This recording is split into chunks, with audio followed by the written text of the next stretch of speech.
he wasn't eating and I was getting irritated. I was like, please just eat, please. Why don't you eat this? How many times will I tell you eat? So he's like, Mama, don't get into a fit of rage. Fit of rage? ये क्या होता है? How was this?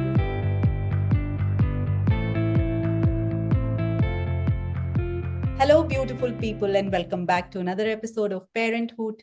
I'm your host, Neha Garg, and I'm so grateful you're here with us today. For those who are joining us for the first time, welcome to the Parenthood family. Each week, we dive into real life stories of parenthood, exploring the beautiful, messy, and often unexpected journey of juggling family, career, and self. Here on Parenthood, we are about sharing the highs, the lows, and everything in between with voices from diverse backgrounds and perspectives. Today, I have a truly inspiring guest joining me. That is Mahima. She wears many hats. She is a development sector professional, a writer, a podcaster, a trainer, and above all, a mother to a delightful little one. Mahima has walked a unique journey navigating early motherhood through challenges of postpartum depression, a pandemic, and her recent diagnosis, which has brought her newfound clarity on her mental health. Through it all, she has learned so much about resilience, partnership, and self discovery. So let's begin. Let's welcome Mahima on the podcast. Welcome, Mahima, and thank you for joining us. Thank you for having me, Neha. Happy to be here. Thank you, Mahima. And to kick things off, let's get a little glimpse of who you are. If you could tell us about three words in which you could describe your personality, what would be those three words? Yeah, before just like half an hour before we started recording, my sister-in-law was visiting and I was talking to her about this and I was asking her, I have no idea what three words can you tell me? So she was saying, she said some really nice stuff. She said, you are prolific, you're generous, you're, what was the other thing she said? Principled. And I was like, man, I have not ever thought of these words for myself. But my three words were work in progress. Those were the three words I had in mind. That could be the title of your book as well. Coming to Yes. that, what would be Answers the two title of questions. your book? Work in progress. I'll go with that. Very And good title. and what chapter are you on currently? I think I don't know. I always feel like I'm working on myself and I always feel like this is the biggest learning curve so Yeah. far. But yeah, that's what I feel right now also. That this is like a steep learning curve. Maybe not the biggest now that I've been through motherhood and early motherhood, I think that was the biggest learning Yeah. curve of learning about myself, working on myself, dealing with so many new things life is throwing at me and seeing how I respond to them, learning more about who I am through that. Mm. So after early motherhood, I would say, yeah, this is the part where I'm learning the most about myself and growing the most, I think. Is that brought on by something specific, or is this just a part of life, or a step in your journey where you are ultimately traveling to? No, it's brought on by what you just spoke about, and I was surprised at how much you know about me. And then I remembered that, oh, I filled that form which I wrote up. I was thinking, ये सब मैंने कहाँ कहा है? When did I say all this stuff? But yeah, okay, I sent you all that stuff. So yeah, the diagnosis which you mentioned, I was about now a year back. I was diagnosed with ADHD and OCPD, Yeah. attention deficit hyperactivity disorder, and obsessive compulsive personality disorder. Yeah. So these two things have most people when I tell them they get like really, oh, I'm so sorry, it's really Yeah. heartbreaking, blah blah blah. I'm like, dude, I'm so happy. I'm so like ecstatic, and it hasn't worn off. People said that sometimes you feel euphoria after a diagnosis and it wears off. For me, so far, it hasn't happened. I'm really happy because I think this has really helped me understand my own brain so much better. And it's helping me organize my life in a way that works around my brain. And, I think typically as women, we are really hard on ourselves. And Yeah. I used to be, and I still am often. Uh, uh, we would when people say nice adjectives about us, we think ये तो मैंने कभी सोचा भी नहीं, literally never Right. thought of this. And then when it's about criticism, we double down on ourselves and we are really cruel to ourselves. I think I'm still learning how not to be, but I was definitely very cruel in the sense I would say, think. for example, ADHD makes it hard to focus on what feels like a boring task to me. Right. If it's exciting, if it's creative, I am hyper focused on it. Right. Then, like, I can go for 8 hours without realizing where the time went. Yeah. But if it is something that's dull and not not inspiring me, not creatively energizing me, then I it's really hard for me to focus on something. I often Typical ADHD thing is pick up a hobby, leave the hobby, pick up Right. another hobby, leave the hobby. There's a guitar in my house, there's a treadmill in my house, there's 100 things, there's a acrylic paints in my house, there's chalk paints in my house, there's all of these relics of hobbies I picked up and then never saw through to the end. um, and then I feel so when I would see this, I would see them as failures, I would see them as, oh, you can't stick with one thing. But then now that you realize that, oh, this is part of my brain chemistry, Yeah. this is how my brain functions, and there are so many good things that come out of it, like the hyper focus I mentioned, like the fact that I know a little bit about a lot of things. Yeah. Because I've picked up and dropped so many hobbies. So I can pretty much have a conversation with most people about something that they are super interested in, because I've had that interest at least for some time Yeah. and gone really hyper focused into it at least for some time. Yeah. So it makes me a very fun person actually to be around, because you can talk to me about most things. Yeah. So these are the positives that I've learned to appreciate about myself, and I've tried to learn to forgive myself for some of the things that I saw as shortcomings earlier. So Yeah. that's the work really that I'm doing on myself right now. It's hard because it's like I'm nearly 40, and it's really late in life to be discovering new things about yourself, I think. By this time as a child you think, oh, by 40 I'm like done, I've figured it Good. all out, sab kuch ho gaya, I've sorted. But no, I'm still learning, I'm still growing. So it's exciting, and that's what makes it a high learning curve part Yeah. of my life. Beautiful. I think I really love how you put it, and that, you are very excited about your diagnosis, because everywhere there is this, like, speaking of myself, I myself have GAD, generalized anxiety disorder, and clinical depression. So both at the same time. And I am, as you said, the I 6 years in and the euphoria hasn't worn off, in that sense, because at least it explains what I am going through. It explains Correct. why I am the way I am, without needing to excuse myself for it every time. And it's very exciting, journey to be on, in a way, as a curious person, because this is one of the other hobbies that you pick up to, know Mhm. more about yourself, and know more about your diagnosis. So in that sense, I really relate to it. And now, coming back to your family, my mom, tell us something about your family, your partner Salil and your son. Tell us about them.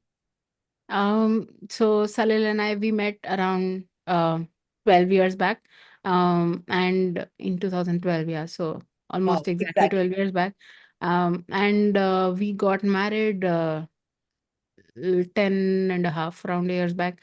We're going to have, yeah, we just, this year was our 10th anniversary, next year will be 11. Uh, and we were both civil servants at the time, we in under training. So we met at the training academy where we were both right after writing the exam, got Yeah, in there. And I was, it was his training academy. He's in the income tax services, and so he was in the academy for 2 years, and I was passing by doing a short term 3-month course there. But yeah, 3 months was enough. We got to know each other. We became good friends. Then we started dating, and then we fell in love. He proposed, and then by the time three and a half months were done, we had gone through the whole, like I said, steep curve. yeah, Uh, so that's how we met. I think the thing we aligned on the most, the reason we connected the most was that was a place in our life where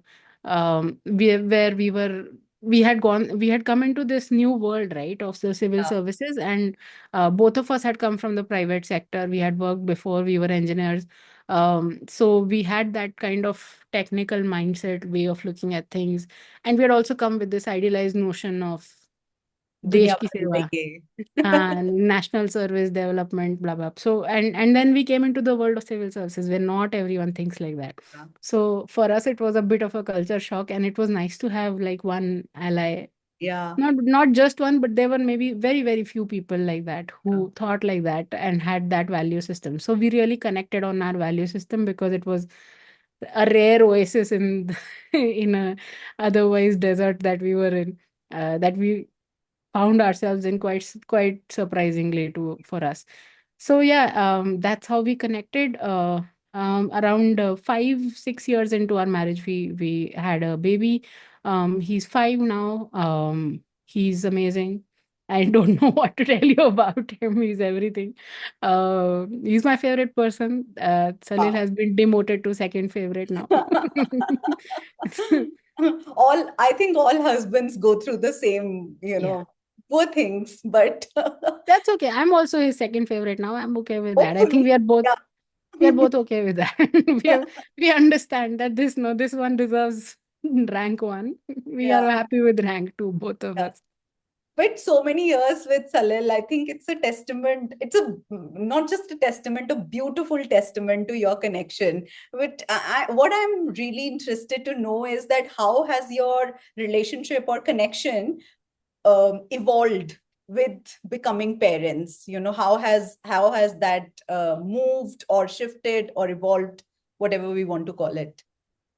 Oh yeah, big time. It's like a new marriage. I think after having a baby, you kind of rediscover your partner in many ways, Yeah. and you rediscover things you align on and you don't align on. Both, because parenting, I realized after becoming a parent too late, and I tell single people now and they don't listen. But when you're single and you're dating, this conversation never comes up, right? Like Yeah. we don't.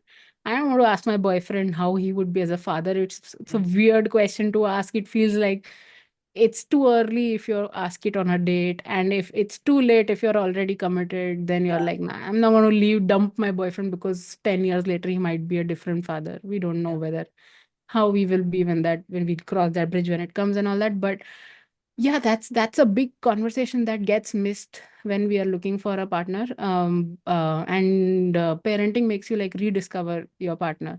So I think for us, the first 5 years were kind of an extension of dating. I mean, Yeah. we intentionally didn't want to have kids at that time because we wanted to like, we had a, like I said, very fast relationship. Yeah. Where we went into, we committed to each other quite early. We had a year after that, but our families knew, and it was like Yeah. the year leading up to our wedding, and also we were still already in that committed zone, already engaged, sort of. So for us after shadi, we were like, we did a lot of travel together. We worked around each other's careers very well. He was earlier working in Bangalore, then I got a job, very prestigious job in my service in Delhi. So then he moved cities for me, and it was like really lovely. We supported each other's careers. Um, and we both used to work late nights and then come back home and say like, oh okay, 11 p.m, let's go for a movie now. Yeah. That sort of life, and we wanted that freedom at that Yeah. point of time. So we knew that once you have a kid, you can't go for a 11 p.m. movie. Yeah. And so we kind of pushed that decision till the point where we felt like, okay, now we've had all the masti we wanted to, and Yeah. now we're ready to kind of like for the next chapter. So I think that was a very healthy thing we did. Yeah.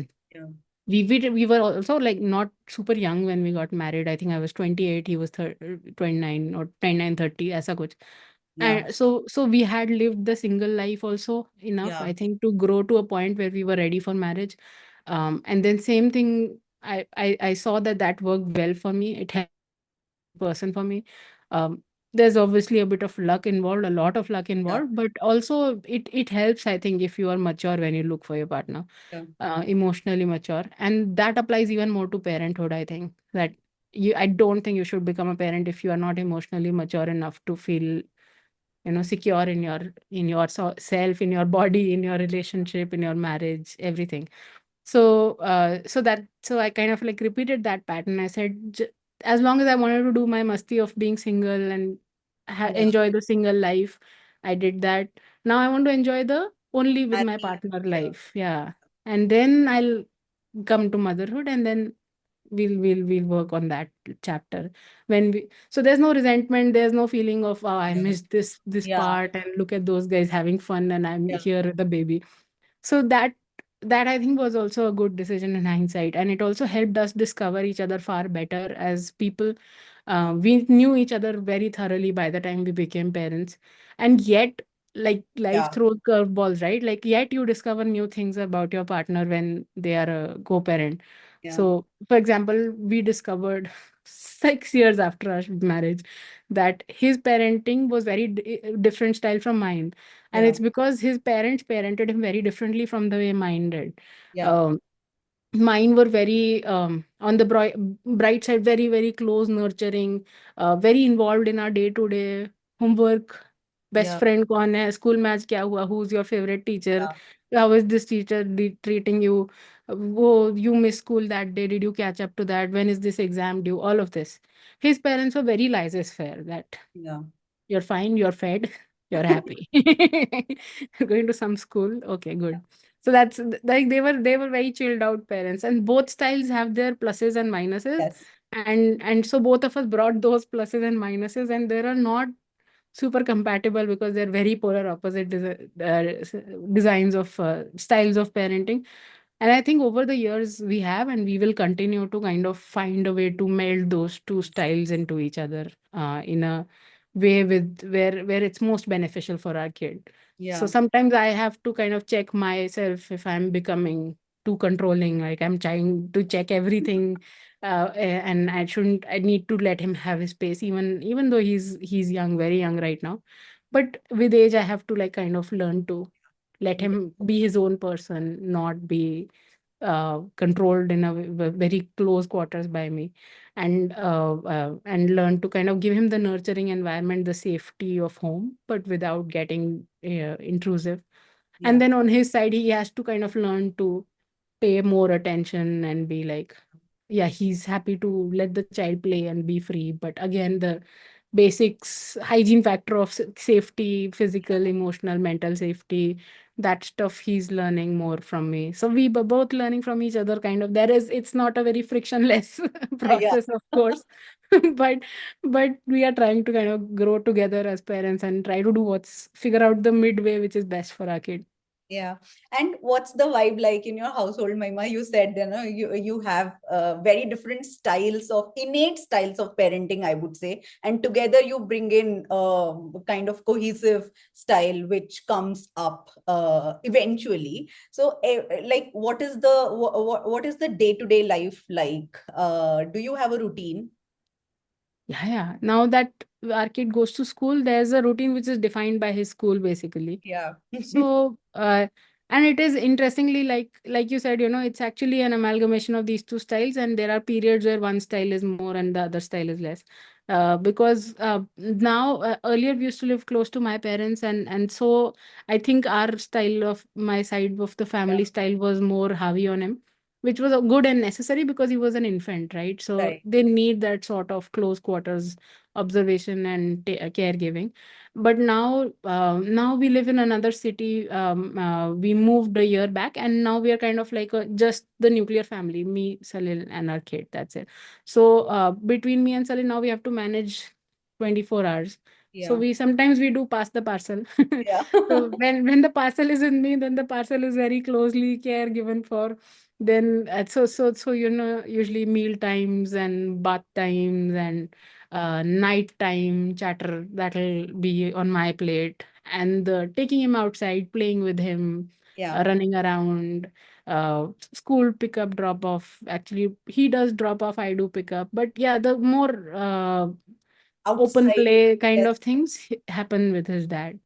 Yeah. So now we have to do that, pass the parcel, because otherwise how will we do our jobs also. Yeah. So between the school and the two of us, we do that, and that kind of, I think, it gives our kid a kind of flavor of all the various styles. Right, right. And you said, like between the two of you, you manage everything. So how does that managing work, Maima? I'm very interested to know because I think both of your jobs are very, very demanding, and you have so many things to do other than mothering. So how do you do it all? I don't know if I do it all. I've changed a lot in my career. I've changed a lot of gears after becoming a mother. Because I became a mother right around the time of the pandemic. As soon as my maternity leave ended, the pandemic began. So I Wow. never really went back to full-time office work. Yeah. Because I transitioned from maternity leave into work from home. Right. And then until before that, just the day before my maternity leave started, I was in this very high pressure job. We used to be called into office weekends and no holidays and no public holidays, nothing, late nights, early mornings. So it was very hectic and totally not conducive to having a child, I think. But the timing kind of worked out in a way that as soon as my kid was born, also I was working on the Swachh Bharat mission, and 2019 the Swachh Bharat mission ended, and Yeah. 2019 my kid was born. So that high pressure period was over by the Right. time my kid came Right. around. So then after that, I kind of took more consulting gigs, part-time jobs, jobs with more flexibility. I would work on a project basis or a contract basis, and I've not had a full-time, full engagement, high pressure, go to office kind of job since I became a mother.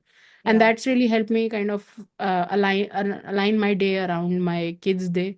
So like right now I'm working on a project with an international NGO. I work from home. My boss is based in, I work from India here. My boss is based in Ireland. Another one is in Washington. And they're like, we're all on different time zones, and Yeah. they're super respective of my time. Like I told them that these are the hours my kid is in school. It's ideal for me to do calls in these hours Yeah. because I'll be undisturbed and I don't have anything else distracting me or on my mind.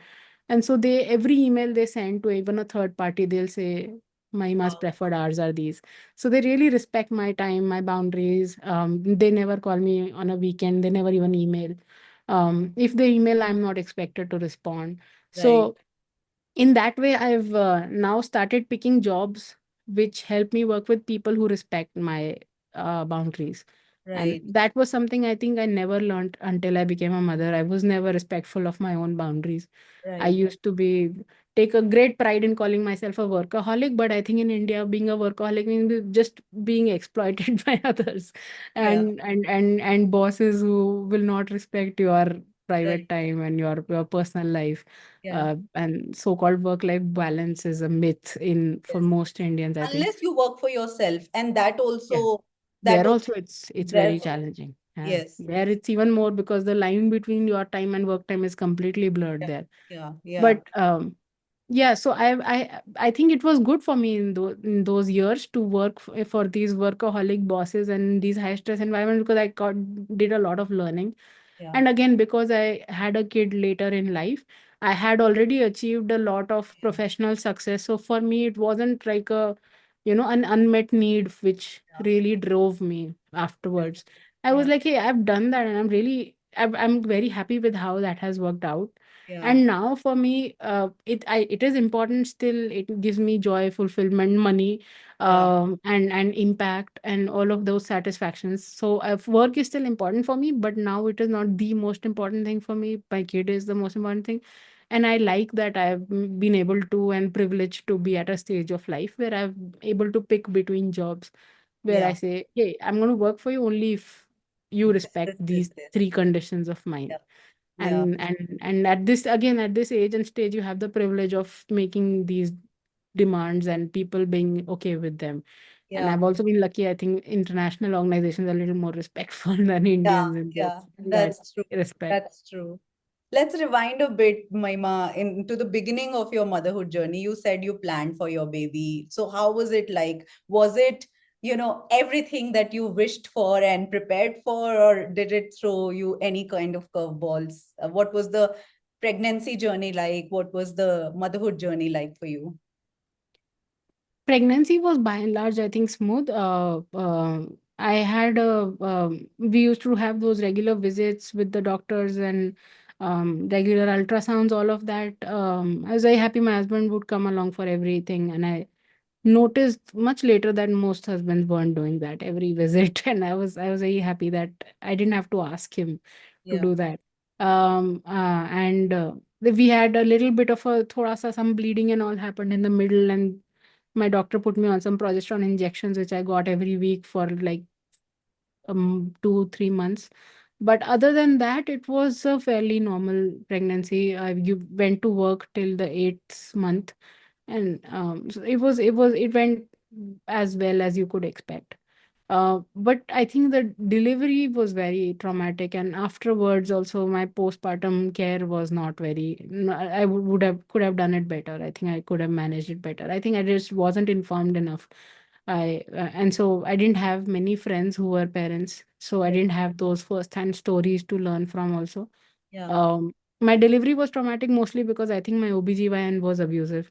And she kind Really? of like, I had a C-section. First, there was I had went for an elective C-section because my child was already baby was very big. During the ultrasound, they said that the baby's weight is going beyond what you can deliver vaginally. And then Normally. I don't like the word Yes, normally. that's why I said it. Every birth is normal and no birth is normal. There's nothing normal about childbirth. Yeah. It's crazy. But anyway, so I don't use that word. So, but yeah, so because of that, and then I spoke to some women in my family, and apparently been a thing in my family that no woman is able to deliver vaginally, and often they'll induce labor. And then I've had cousins who've gone through like 24, 36 hours of pain, and then kind of passed out or collapsed, or the baby's been in distress, and then they had to do a C-section. So like 3 or 4 women, I was very lucky. The day before I went for the delivery, they gathered together, and it just came up naturally. I was asking people because I was going to go get induced the next day. My doctor had told me, and like 3 of them were like, don't do this. We did this, it was horrible. And I was like, hey, how come you all are telling me now? Like, I feel you. I've been pregnant for 9 months, you guys have seen, right? But anyway, so I got really lucky that they just told me the night before. They said just go for a C-section. In our family, inducing never works. Anyway, inducing generally works very Yeah. few cases, and in our family it never has. So it could be genetic or whatever, but don't go for it. Anyway, your ultrasound is showing the baby's big. Yeah. So then I just said that, and the moment I said that, the doctor was about to give me that Yeah. medicine for inducing, and then she kind of gave me like a dirty look, and I was like, "Oh, you want the easy way out?" And I was like, "I'm sorry, I don't think surgery is an easy thing to Yeah. do, Yeah. but sure, I want the easy way out." That was should have been my first red flag. Actually, first red flag should have been during the pre natal visits only. I think she would often pawn me off to some junior doctors or not. If I said like I used to have massive swelling in my feet, I would tell her that my feet are really hurting, and she would say, "तो ये तो Normal. होता ही है. You want to be a mother, you have to bear all this." Yeah. And I think that should have been my first red flag. A person who doesn't treat you with that basic dignity. Yeah. And sadly, it's very common in the OBGYN profession, I think, to abuse young mothers, would-be mothers, Yeah. belittle their needs and their concerns, and माँ treat बनना as आसान थोड़ी है. आसान थोड़ी है, हाँ, as if some award we are being given. Yeah. Uh, and so yeah, so and just like shaming women for having feelings or feeling pains in their body, Yeah. and belittling their concerns, and being all of that stuff is all too common in that profession. Somebody actually actively recommended this Dr. May, and she was like the head of the OBGYN department of Delhi's best hospital. Wow. So I was very confident that I was in good hands. And like the later, like a day or two before my delivery, that lady told me, by the way, oh yeah, she yelled at me during my since How she can was delivering, she was having a vaginal birth without any painkiller. So she was screaming, and she said she yelled at me for screaming, which I was like, isn't how can screaming like the most normal reaction you have to childbirth? What is wrong with it? But anyway, I didn't see any of those red flags, stupidly went ahead with the same doctor. And so she kind of, so she yelled at me during my surgery. So during the surgery, there was some minor complication, I think. And she just started screaming at all the doctors around her. And I'm awake, right? And I'm lying yeah. open on the table. There's nothing I can do right now to help you. But she's yelling at me, like, what was your blood sugar? What was your this? And I'm like, dude, you've been tracking my blood sugar. I've been sending you. You know my blood sugar. You know everything. And And even she's though you like, are awake, you are not like you are I now can't help you. abdomen down and you My Yeah. intestines are in your hands, dude. I Yeah. can't help you at this point. Like yelling at me is not going to help you. And I remember this poor anesthesiologist who was near my head, who was tracking my vitals. She was like doing, it's okay, it's okay. She was trying to calm me down. And I was like, listen, I'm obviously getting stressed out because if the doctor is yelling, then am I like about to die right now? What's Yeah. happening here? Yeah. And so my thought was, okay, let me just take deep breaths and kind of de-link from this situation because I can't help her. Whatever is going to happen is going to happen. The best I can do to help is keep my pulse rate, BP, all of that under control and not Yeah. get hyper right now. So I was trying to do that, but yeah, she kind of like yelled at me, and while she had my blood on her clothes and all, it was very, very traumatic. And then later also was like shaming me for some stuff. Oh, you didn't eat this, you didn't do that exercise, whatever, some shit. I didn't even understand what the complication was or how it was related, but I'm pretty sure shaming the patient on the table, lying open on the table, is not the answer. Right. Uh, yeah, and then even then I didn't have the in that state you're so vulnerable. Yeah. You've Yeah. lost like half your blood. You Mm. are not in a state to take a moral stand. So I Yeah. am apologizing to her when Yeah. she is abusing me. It was so messed up Yeah. that I was like, I think it took me a long time to kind of get over what had happened there. And Right. I remember I love watching Grey's Anatomy, by the way. I watch every season. And for after this, for like 2 years, I Yeah. could not see it because I would see like the patient on the table who you never think about. You're Yeah. thinking about the doctors and Doctors. Yeah. all the relationship drama they're having. So, and I would just be empathizing with the patient that what about that poor person lying there on the table? And it would be very, very difficult for me. So, I mean, that's a minor difficulty, but generally, I think it was very, Yeah. very traumatic. Yeah. So, and then afterwards, also, I don't think anyone in India prioritizes the mother's care. They Right. prioritize the baby's care. Baby. Yeah. And I think it should not be that way. The mother is there to care for the baby, Yeah. but you need to care for the mother and tell her to care for herself. Which again, nobody told me. It was all like, oh, you must breastfeed, you must, that breastfeeding mania kind of was Yeah. overwhelming. And Mm. so I was like not sleeping. I was constantly awake. I was trying to do everything by myself. I Yeah. had family around, but they are also struggling. My husband, first time father, Yeah. both sets of grandparents, his parents were there for a week, my parents lived close by, but nobody really knew, was everybody was new to handling children, handling a baby, and everyone was kind of looking to me for answers, which Yeah. was very unnerving because I don't have answers either. I am Yeah. also first time mother. I have no clue. Just because the baby came out of me doesn't mean I am instantly overnight Yeah. qualified in And baby it's care and not that management. those motherly instincts, Yeah, बच्चे के साथ साथ आपकी instincts का भी जन्म हो जाता है. It's not correct. that. Huh. It's Like how to swaddle a baby. I don't know how to swaddle a baby. How would I know? Like, yeah. if you don't know, how will I know? Because a Yeah. baby came out of me. I'm swaddle. Some course has been downloaded in my head.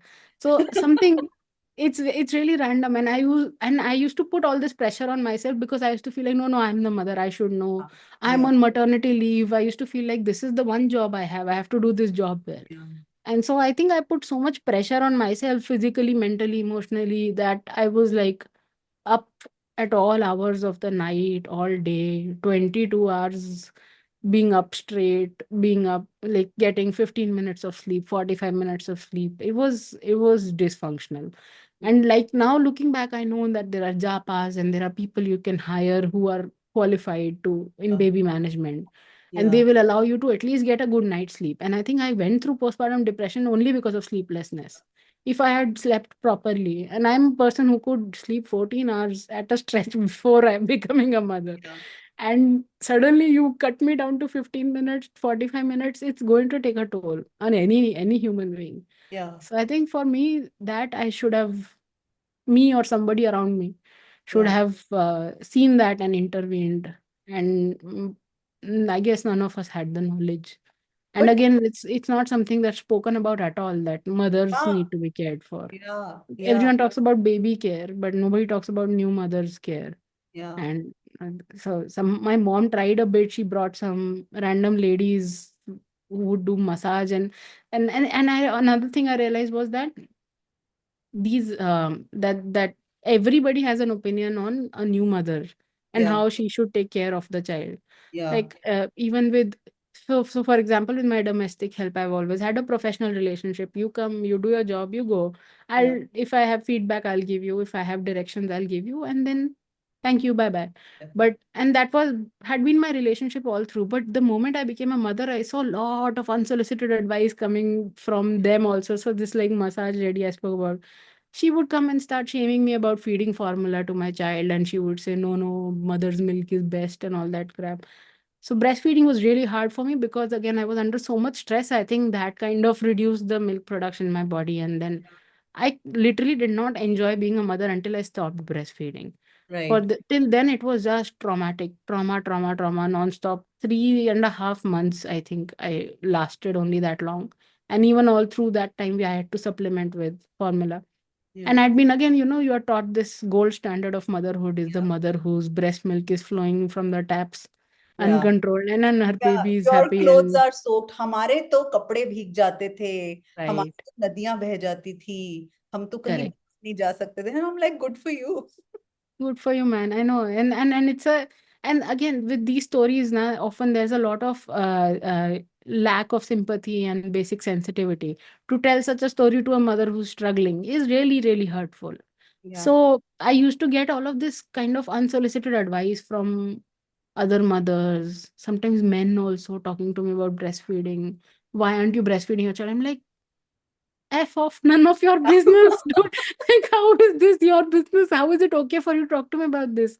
I Yeah. literally felt like I remember one time, and I was like, just shortly after I brought the baby home from the hospital, I was walking around with the baby on my shoulder and trying to burp or something. And then somebody came at the door. I opened the door. It was some saleswoman lady came to tell me about some salon she had opened or something. And the moment I opened the door, she's like, how are you holding the baby? ऐसे नहीं पकड़ते बच्चा, ऐसे कैसे पकड़ा? Felt like banging the door on her face. Like now, literally राह चलते लोग आकर के बेल बजा के मुझे motherhood advice देंगे. It was very, very horrible. And now I can laugh about it. At that time, it was Yeah. just so overwhelming because you're constantly made to feel like a failure. Yeah. Because now I've realized there's so many high standards for motherhood. There are no standards for fatherhood, by the way. Yeah. You show up, you're gold. Yeah. But for Yeah. motherhood, there are so many standards and they're so impossible to meet. Because I've also met friends now who've been judged for breastfeeding too much, too long. Okay, Yeah. there's a golden period beyond Do that. If you breastfeed, anything right. it's You messed can't up. do anything right. If you are a Nothing you mother, can do is right. yeah. Correct. Yeah. Again, something I should have known of before. I wish someone had told me this stuff. I used to shout at my mother sometimes. I would be like, why didn't you tell me this stuff? Yeah. Like when I would be suffering sometimes and she would say, oh, this is normal. I would say, you Yeah. should have told me this is normal. I would have gone in this with my eyes open. I Yeah. had no idea that these were expectations. This is the kind of judgment. This is the kind of cruelty you face when all you're trying to do is your best with your child, and Yeah. you're given so much judgment and unnecessary, unsolicited, often factually incorrect advice. Yeah. That This has just been my biggest pet peeve, Mahima. With pregnancy and with childbirth, everybody eulogizes how great it is, how sacrificial a mother is. Okay, fine. You put me on a pedestal, I'm fine with it. Like I used to fight about it earlier, but now I'm fine with it. You want to put me on a pedestal, you do it. But tell me the truth. Don't gloss over the gory details just because you want me to do that. And it's horrible. It's horrible to see women go through something which is such a, I think, such a normal part of life, normalized part of life, with no knowledge. we Yeah, just we just go through it, and then we realized, oh my god. And our eyes open to the wounds of so many women who have come before us. And I'm like, oh yeah, my god, she was going through this when this child happened. She went through all of this. yeah. It's so, I think it's so unfair.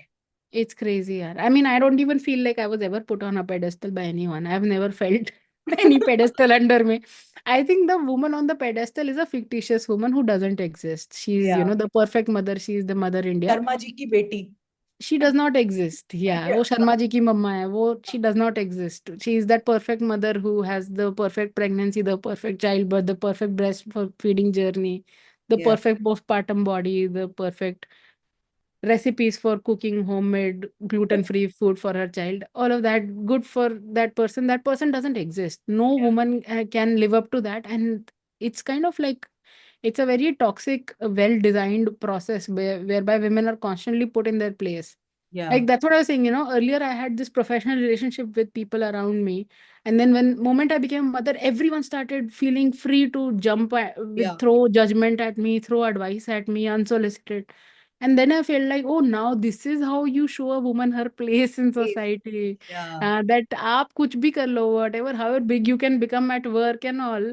You could be lady prime minister of India. When you become a mother, you come back to this level, and now we Yeah. will show you your place is as a Right. failed mother. Every Yeah. mother is a failed mother in some Yeah. respect or the other. She's made to feel like a failure. It's Yeah. it's so it's so toxic, and it's so deeply embedded in society. Like even the mothers, like you're saying, when you see other women, you realize what they were going through. But again, you don't see a lot of empathy that's come out of that Yeah. process. Often it's like that हमने भी तो trauma has been passed on to the next या one. क्योंकि Because सास भी I कभी suffered, बहू now you थी. should also suffer.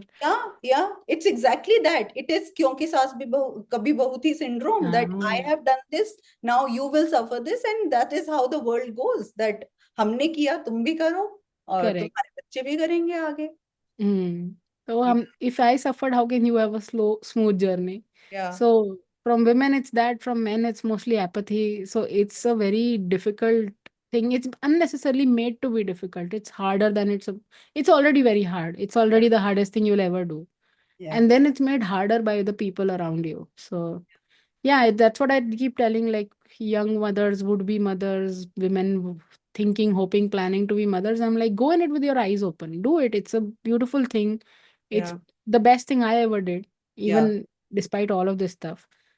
But you have to go in it with your eyes open, and that'll help you kind of choose the right people to surround yourself with, right get the right help, या uh, forgive yourself for या things that you don't shouldn't have to forgive yourself for, right because people will make you feel guilty. They'll make you feel like a bad mom. And only mommy guilt exists. There's no daddy guilt. Daddy guilt. होती नहीं है वो चीज. Why? Because nobody makes her dad feel bad about anything.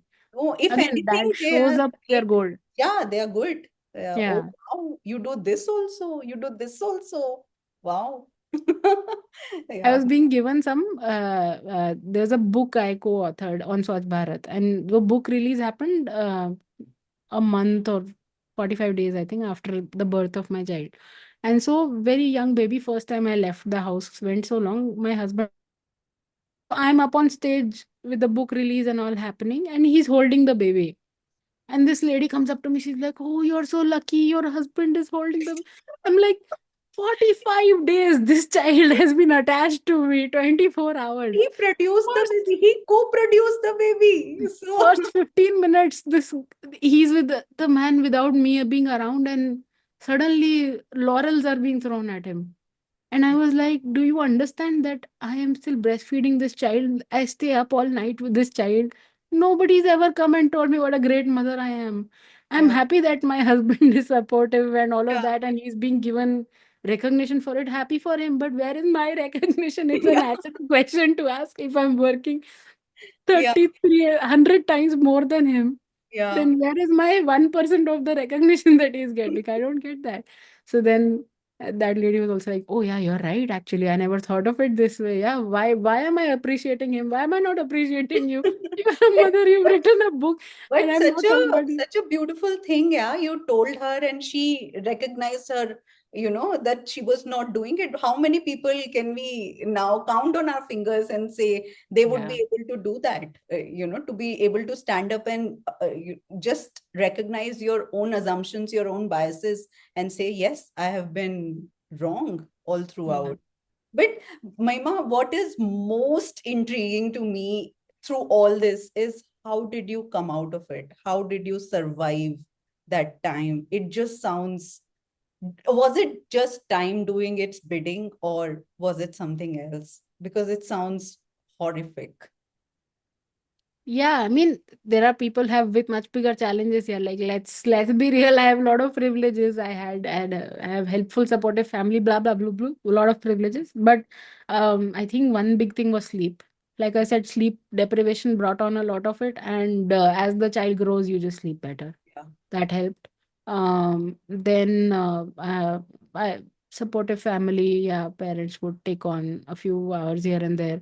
Then pandemic hit, it kind of made it become worse. My Yeah. mental health, everyone's mental health suffered, and if you're already vulnerable, already going through something, it gets worse. So it got worse because of the pandemic. Then again, it recovered a bit after the pandemic ended and life started becoming normalish. My kids started going to preschool.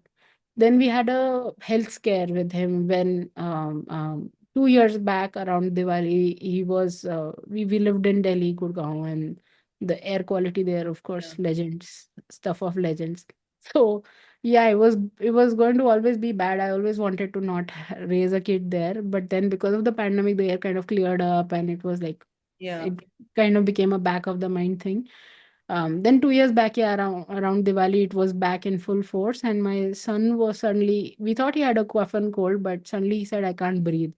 Oh, He was just 3 that time, and it was like Choti Diwali, so there was no one, no doctors, no one available.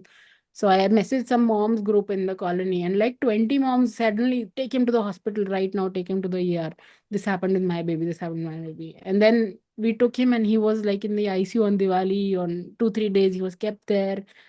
They diagnosed him with childhood asthma, and it was like a very very shitty part of it. And then after that, it was really bad because after that, even after he was discharged from there, we couldn't, he couldn't travel for some time. I wanted to leave Delhi immediately, but then he couldn't travel for some time because he was still getting a lot of nebulizer, inhaler, ye wo.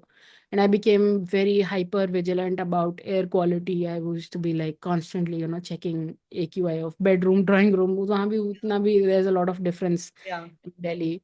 I bought these mega big costly air purifiers, and I would set up programs that if he gets up at 8 a.m., then 6 a.m. the hall air purifier should start on. So I became very, very vigilant about it. If there would be gaps in windows, I would seal them with tape because udhar se bhi there's smoke coming. Yeah. So it was very bad for my mental health because I was became this crazy obsessed Hypervigilant. person. Yeah. Yeah, Yeah. yeah, it was very, very bad. So then again, my mental health dipped there. Now I think then that's when we took the, for other people it seems difficult decision. For me it was very easy, that I'm getting the hell out of here. So then we moved. I asked my husband, you apply for a transfer wherever you go. I will quit my job. I don't care. This is more important. We'll go somewhere. So then we moved to a tier 2 city which has very little pollution. Zero तो India में कहीं भी नहीं, I think, but little very little pollution, a lot of greenery around, and also we moved houses. It came again at the cost of being away from my family. We used to live very close to my parents in Gurgaon. Yeah. All of that separation was very difficult, but had to be done. I Yeah. think with all of that, it's helped a lot. And then, like I said, my diagnosis, which was brought on by anxiety and depression. Yeah. Most women who present with anxiety and depression, many of them seem to have undiagnosed ADHD. Yes. And even my psychiatrist told me this, the guy who diagnosed me told me that now I see, now I can diagnose you as ADHD. Until just a year or so back, the whatever is the DSM-5, their Yes. guidelines for mental health disorders, it did not count what you have as ADHD, because they would think only men have ADHD, young boys, who can't sit still and constantly fidgeting with something, want to get up, run around. Those guys have ADHD because they are hyper. But I don't present like that. I can sit with you for hours here, not feel the need to get up and run around, but my mind is Yes. hyper active. Yes. So I'm thinking about 20 things even as we are talking right now. So that coupled with motherhood, coupled with child who's unwell, all of it just becomes so overwhelming that it led to anxiety and depression. So Right. people would treat women for just anxiety and depression Yes. and say, this is what you have. But Yeah. there is the underlying thing which they would never diagnose women as, because it's considered a man's privilege to have ADHD. Even in Yeah. diseases we Even are fighting. कि हमें disease ही diagnose कर दो. So anyway, so I was lucky, I guess, that by the time I got around to getting a diagnosis, this was diagnosable as ADHD. yeah. And now suddenly you'll see a So spurt of many, women yes, around the world saying yes, I have ADHD, because now finally they're recognizing a hyperactive mind as ADHD, which is how most women present. right. So yeah, so the diagnosis helped, getting away from that city helped, child growing up generally naturally, like you said, helps, Yeah, all of yeah. that. And do you are you able to find time for yourself, Mahima? What do you like to do? Is there a defined time for yourself in your life? Yeah, I try to make it now. Again, with the, this is how the diagnosis helps, because you know that when you're getting overwhelmed or you're getting anxious, you learn, now I'm learning to recognize the signs of it. And now when I'm, sometimes earlier it would be that I'm irrationally upset about something, Yes. and it is coming out on some other thing. So Yeah. it feels to an outsider that ye choti si baat pe why is she having such a big meltdown over this small Yeah. minor issue. But it's actually in your mind, it's big and it's Yeah. swollen up into something else. And some other things have exacerbated it, and other experiences, other interactions with people. And it's all kind of built up into a huge thing in your head. Even Yeah. though it looks minor outside, the trigger, the stimulus looks minor from outside, and the response will look this magnified and irrational, but Yeah. it's not irrational. So that's what I'm learning in therapy. It's rational because in your head it was big, so it is a rational response to a big thing. You're having a big response, Yeah. but how to not let it become big, how to kind of see it early on that, oh, now it's medium sized and now I Yeah. need an outlet. So it's made me better in communicating with my partner also, that hey, listen, right now I'm getting overwhelmed by this thing, can we please work on this thing, because I know it's not important to you, but it's important to me and my mental health. Yeah. For example, physical clutter. Yeah. He's fine with it. I'm also used to be okay with it. Like I don't like dirt. I'm very hygienic, but clutter is okay. If Yeah. there's 10 pens on my table, I know which one is where, and it's okay. But I know now that I think more clearly when it's not, there's no clutter. So I'll tell him that, listen, that table we need to declutter. I'm getting overwhelmed by it. Can we do it together? Can you help me with it? So now I'm getting better at communicating Right. and keeping my mental health at priority. So same thing applies to taking a break. Like sometimes I'll tell him that I'm getting very pissed off about this minor thing. And I think it's because I haven't stepped out of the house in 3 days because I work from home. Yeah. So, or the other thing is adult friendships. I haven't had an adult conversation is very long, because all I do is talk to my colleagues online, Yeah. and then husband, Yeah. and then domestic help, and my child. Like Yeah. this is not normal. Like Yeah. cannot have such a small group of people to interact with, and none of these people I'm having like an adult friendly conversation, right? Right. um an adult conversation, not in terms of illicit content, but in terms Yeah. of not Yeah. talking about Peppa Pig, right? Yes. So that's that sort of conversation. So that now I've started, even city. I've joined a book club. I've joined a Zumba class. I've tried to go make friends. I'm that creepy person who comes up to a stranger and says, hey, I think you and I can be good friends. Can we go out on a coffee date? I've become shameless in Yes. asking Yes, for coffee Mahima. dates. Yes, Mahima. The answer is yes. Let's do it. So yeah, that's what I've started to do that stuff. Again, it takes a lot of Yeah. conscious effort, Yeah. because it doesn't naturally come to us. Again, Yeah. like I said, nobody teaches mothers to care for themselves. Yeah. And I think the way to care for your baby is to first care for yourself. And this is So not even counted as care, Mahima. If you yeah. talk about care, the definitions and the nuances that the care word holds, it's very different than what it Yeah. is actually. And I'm glad that women like you and women like us, a lot of women are stepping up. And, especially I think you mentioned that in therapy opens a lot of doors for us. And Hmm. reading opens a lot of doors for us when we recognize what care can look like beyond the usual confines of the definition. Yeah. Yeah. Yeah. Like, so it's healthy care or unhealthy care, you'll get it one way or another. Like Yeah. addictions, all Yeah. sorts of addictions, whether you're addicted to TV, sugar, alcohol, Yeah. drugs, whatever kind of addiction you have, you're kind of, it's a symptom of a Yeah. deeper problem. You're solving something with it. Right. So how do you find a healthier way to solve that need, to meet that need? So Yeah. when, because your need went unmet for so long, it came out as in blah in like a big way and Yeah. became a massive addiction problem. Yeah. So there is some emotional unmet need or unresolved trauma. So you have to, if you start dealing with that stuff, you feel that the other stuff gets easier. The unhealthy stuff, that coping mechanisms that you had, Yeah. they kind of fall away because you don't need them anymore. And I'm not there yet 100%, but I'm getting there. I see that difference, that when I prioritize my care in this way, in the Yeah. healthy way of, developing human connection. Again, what we see health, our prioritizing our health as always going for a run or a jog. But that's not the only thing, and if Yeah. your body is not ready for lifting weights at the gym right away, Yeah. just going and having a coffee with a nice person and having a good conversation, that in itself is taking care of your health also. Right. So that's the other learning I'm having, that actually a lot of things के लिए mental health is the gateway to get there.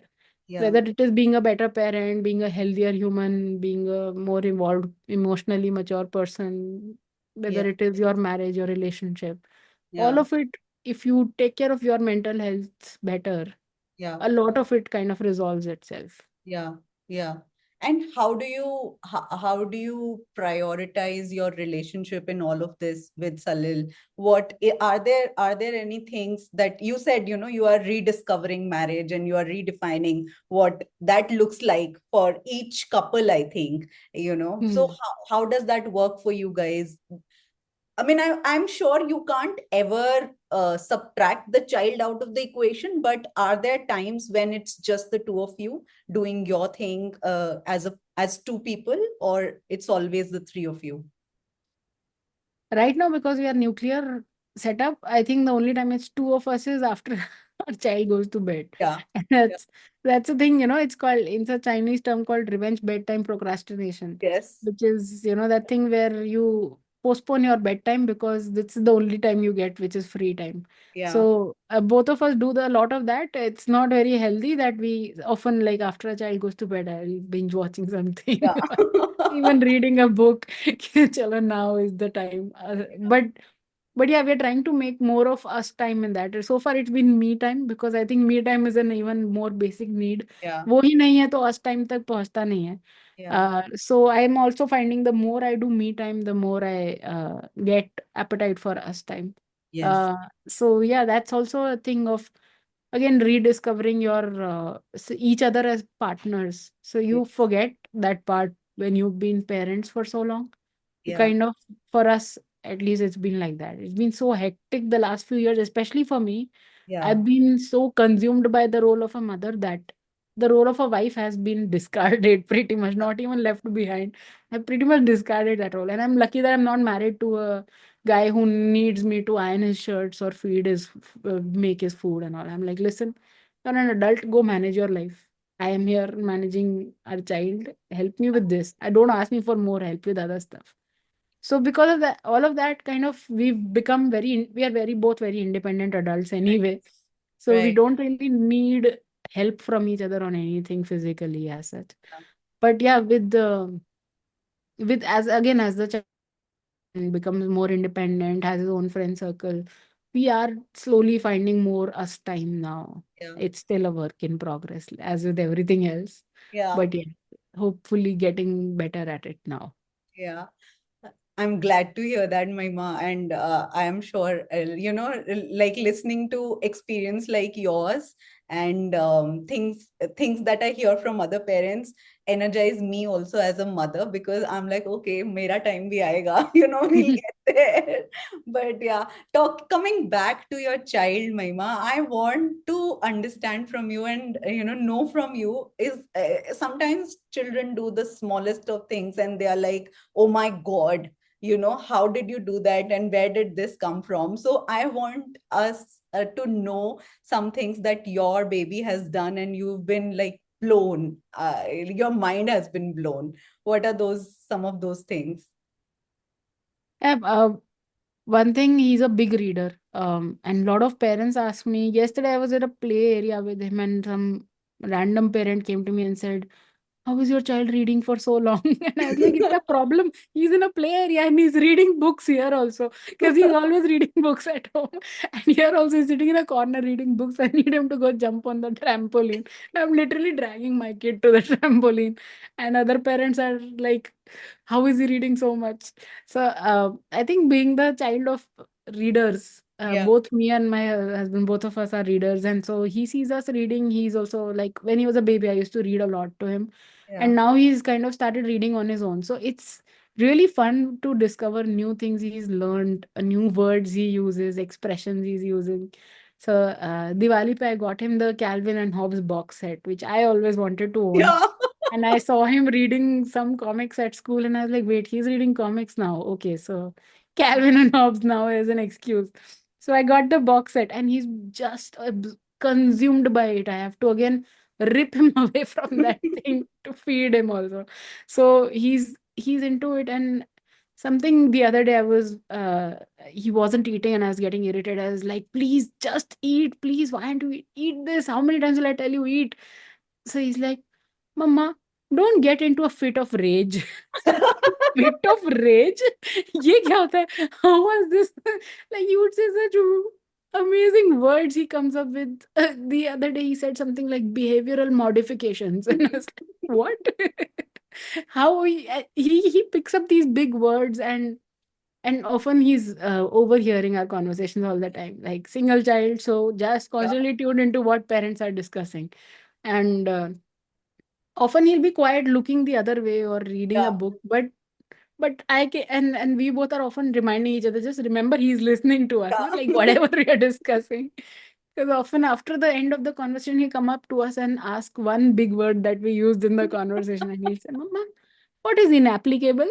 Like, how did you?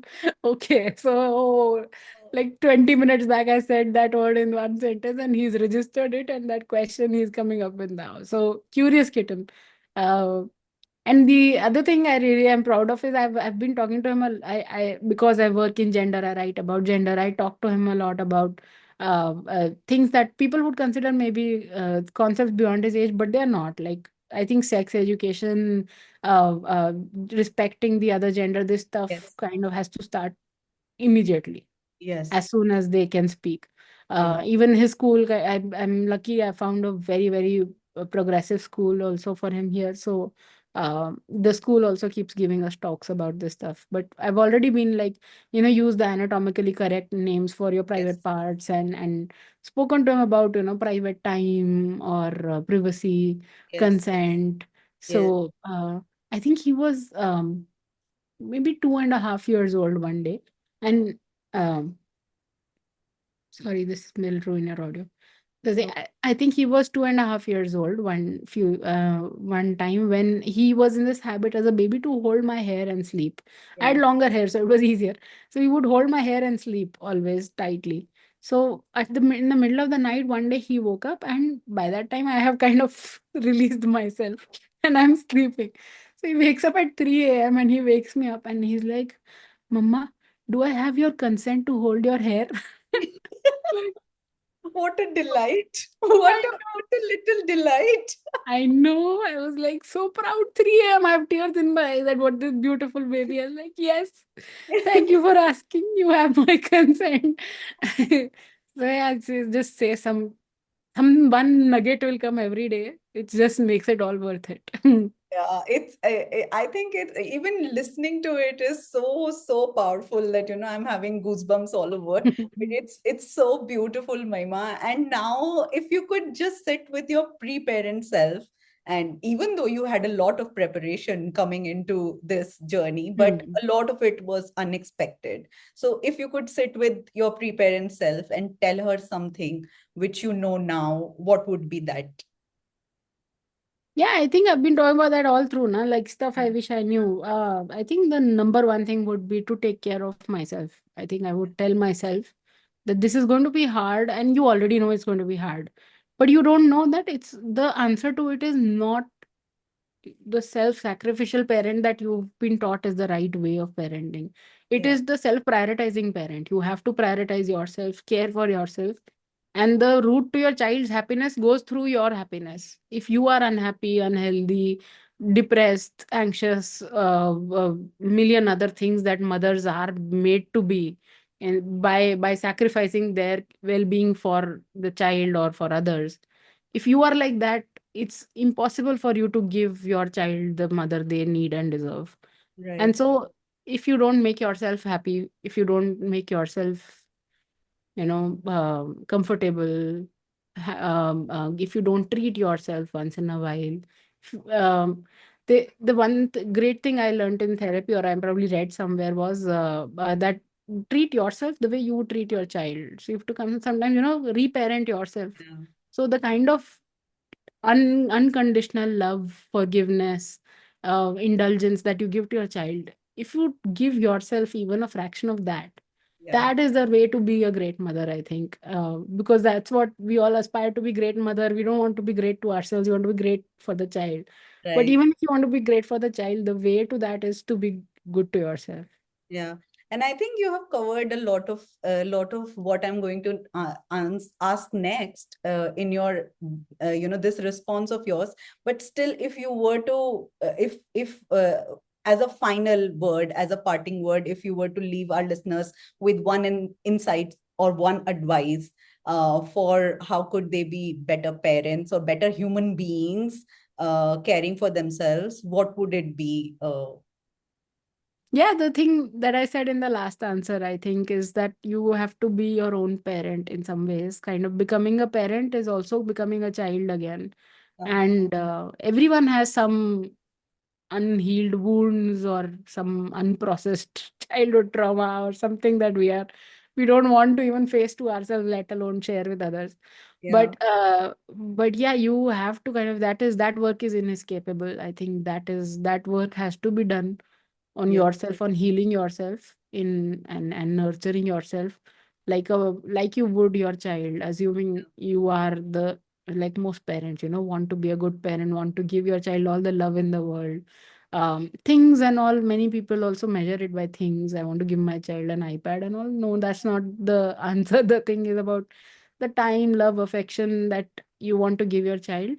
Give yourself the same kind of, even a same is impossible. Even as I'm saying it, I can't give myself that much. But yeah, even a fraction of it, if you give to yourself, that extend that kind of kindness, especially for mothers, I think, who are often hard on ourselves because the world teaches us to be hard on ourselves. right. So yeah, be kinder to yourself, be more forgiving of your flaws as a mother that you've been taught are flaws. And as long as you're doing your best, you're a good mother, you're a good father. Yeah, um and for fathers, please prioritize your wife's well-being, especially if she's gone through childbirth, which is just, how they used to say cliche that it's a rebirth for the woman, but yes. that cliche is true. True. It Yeah, feels like my life before childbirth feels like a past life to me. yeah. It really does. Uh, PC and before child and after child. BCAD. Correct. So I know when I prepare for job interviews, I cannot remember for the life of me what I did before that. Yeah, So I have to like go and read up that, oh, I did this also, I did that also, yeah, because half of it has leaked out of my brain now. So yeah, yeah, if especially if I was gone through childbirth, but even if she hasn't, even if she's an adoptive mother, motherhood is hard. It's the right. like the toughest job in the world. You could be the CEO of Apple, and if your wife is a new mother, her job is harder than yours. Yeah, So give her that respect, give her that margin for error, give her that kindness, and prioritize her, and the child will automatically get prioritized. yeah. I think such powerful and beautiful words, Maima. I think you couldn't have said it better. Anybody couldn't have said it better. Thank you for saying it for all of us. Thank you for being here, and thank you for in whole of this conversation. I think I just particularly sidelined what you do. I must tell our people what you do. You should all be reading and listening to what Mahima does. Her newsletter is called Womaning in India, and it's a beautiful, beautiful testimony to her beautiful mind. You should just go and read what she writes. It's a wonderful collection of her thoughts, and I think I owe you big thanks to from all of us, from all of our gender, that you are doing this for all of us. Thank you, Mahima, for doing what you do. Thanks, Neha. It's not just for our gender, it's for all genders. I hope Thank you. everyone will benefit from the work that we all are doing. Yeah. Thanks for having me, Neha. It's been a wonderful conversation for me It's also. been a wonderful conversation indeed. And thank you so much for sharing your journey with us, Mahima, your openness, your honesty. And I think your resilience is truly, truly inspiring. I know our listeners will walk away with so much insights and comfort from your words, because they are all trying to fight an invisible standard, which I think is such an impossible feat to achieve. And it's been a joy to hear about the incredible journey you and Salil are on, and the beautiful bond you're building with your baby. And thank you once again for being here. Thanks for having me, Neha. It's been a pleasure. And to everyone listening, thank you for tuning into Parenthood. If you enjoyed today's episode, please take a moment to share it with a friend who might need some extra encouragement. Don't forget to subscribe so you won't miss any future conversations with other amazing parents. Until next time, keep embracing the ups and downs, and remember, you're not alone on this journey. This is Neha Garg signing off from Parenthood. Take care. Bye bye.